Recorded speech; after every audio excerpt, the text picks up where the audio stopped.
virtual play. Okay, so good afternoon, everyone. Welcome to our senior design presentation. We're Team 19 Virtual Play. My name is Yifan, this is Yixuan, and this is Tom. Our advisor is Adam. So we're aiming to provide you with your virtual dance tutor anytime, anywhere. A lot of people want to learn dancing. However, the traditional way of signing up for a private lesson is both expensive and time-consuming. A private lesson may cost a few $100s, and you have to spend the extra time commuting from your home to the dance studio. Another way is to follow online YouTube tutorials such as these. However, since these tutorials are pre-recorded videos, the learning experience may be highly inflexible. Thus, in order to address the drawbacks of both methods, we decided to take advantage of the recent advances in VR technology and try to create a virtual dance tutor for everyone. So in order to create the perfect learning experience, we have the following 4 objectives. First, we need to create a virtual dance tutor. The virtual dance tutor should be a 3D model in a computer that knows all the dance moves so that it can teach you whatever you want to learn. Second, we want to enable augmented reality on a VR device. This is because we want the user to see both the virtual tutor as well as the outside environment so that he or she wouldn't trip over something during the dance. Third, we want to provide additional visual feedback from different angles. In our case, we have implemented a video stream from a side view camera so that the user can see the side of both he himself as well as the tutor so that he can better compare the moves.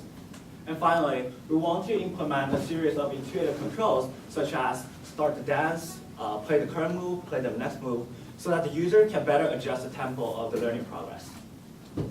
This is a screenshot of our app during runtime. As you can see, we have the dance tutor, we have the see-through VR device, and we have the side view camera. When designing a solution, we actually face a lot of constraints. There are 2 main constraints. One is resources constraints, and the second is quality constraints.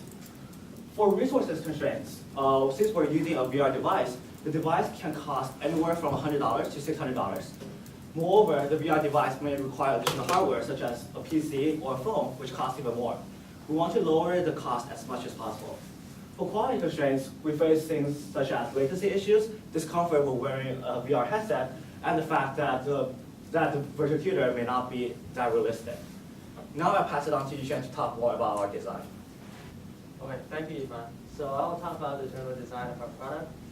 First of all, so basically I'll walk you through each functionality and the corresponding component of our product. First of all, the most important functionality is the virtual dance tutor in the augmented reality environment. So you see that virtual dance tutor in the red box. To implement that, we implemented a Unity application with the help of the Oculus VR package, and we run this application on Samsung Gear VR. Second, we implemented a side view window so that the user can see themselves dancing in real time. To implement this, we require the user to have their personal computer connected to a webcam, and we implemented a Python server on the computer that streams the video from the webcam to the headset. In addition, we put a smaller virtual dance tutor into the side view window so that the user can directly compare themselves to the tutor. However, there's one problem. We want the tutor to face the same direction as the user so that the comparison is very simple and very direct, very easy. In order to do this, we implemented a camera calibration module on the computer that uses some computer vision algorithm to detect where the user is facing at the start of the game and send this data to the headset so that the headset, the Unity application on the headset can appropriately adjust the rotation of the virtual dance tutor. Moreover, we implemented the voice control module so that the user can just use voice commands to control the dancing of the model. We used the IBM Watson API to do this. Finally, we have a rich collection of dance moves, all kinds of different genres, and the user can select one of the dance moves at the start of the game to start with. Okay, so now I have talked about the design of our product, and we covered some alternative designs that we thought about. First of all, we thought about using Oculus Rift instead of the Samsung Gear VR, because Oculus Rift provided a better quality, a higher computational power.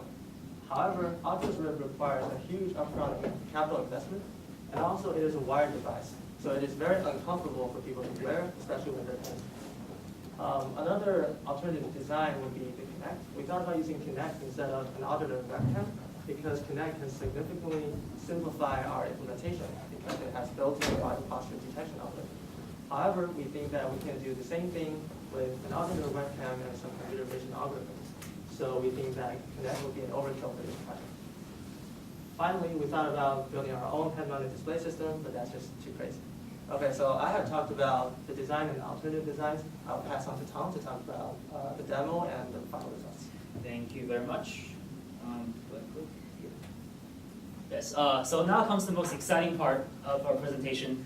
I want to show you the results and demonstrate their application. As you can see, we have implemented these functions as promised.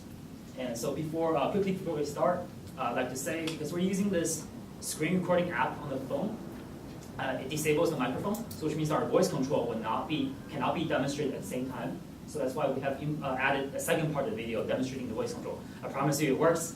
You can come to our demo session in the afternoon to see it. So you can see I just inputted my name and the IP address for the server, and I select the dance move. And I had a lot of fun doing this. So I press tap start with the touchpad to start dancing. Yes. Right? And I don't want to do it, so you're with me. So I tap stop, right? And that's the Repeat, control, please. the voice control. I say repeat to play the current move, Next move, please. and it will start in the beginning of the next move and finish it and come back to the original point.